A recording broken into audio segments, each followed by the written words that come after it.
আজ একটুও পড়াশোনা হবে না, এটাই মনে হচ্ছিল যখন ঘুম থেকে উঠলাম। চোখের পলক যেন মেলতেই চাইছিল না, তবুও বারবার চোখের জলের ঝাপটা দিয়ে বসে পড়লাম পড়তে সকাল 5টার সময়। সকালবেলা প্রথম 1 ঘন্টা মতো ভোকাব দিয়ে শুরু করি,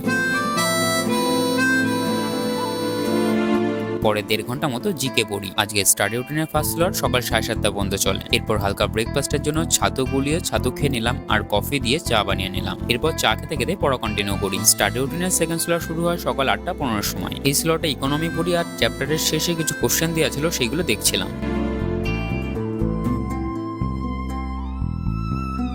11টার দিকে পড়া কমপ্লিট হলে উঠে পড়ি আর ওয়ার্কআউট শুরু করে দিই। কিছু কাঁচা ধোয়া ছিল, ভাত চাপিয়ে দিয়ে সেগুলো কমপ্লিট করে নিলাম। এরপর স্নান করে দুপুরে লাঞ্চও কমপ্লিট করে নিই। এরপর কিছুক্ষণ বিশ্রাম নিয়ে আজকে রিডিংও কমপ্লিট করে নিই। সন্ধ্যায় মেডিটেশন কমপ্লিট করে পড়তে বসে পড়ি 7:30টার সময়। প্রায় 10টা 15 পর্যন্ত এই স্লটটা চলে। এই স্লটে পুরোটাই অঙ্ক করছিলাম, মাঝে একটা চায় ব্রেকও নিয়েছিলাম। আজকে সব টাস্ক কমপ্লিট হলে দুপুরে কিছু ভাত ছিল, দুটো ডিম সেদ্ধ করে ওটাই খেয়ে নিলাম। জয় হিন্দ বন্ধুরা, আজ ছিল ডেট 13।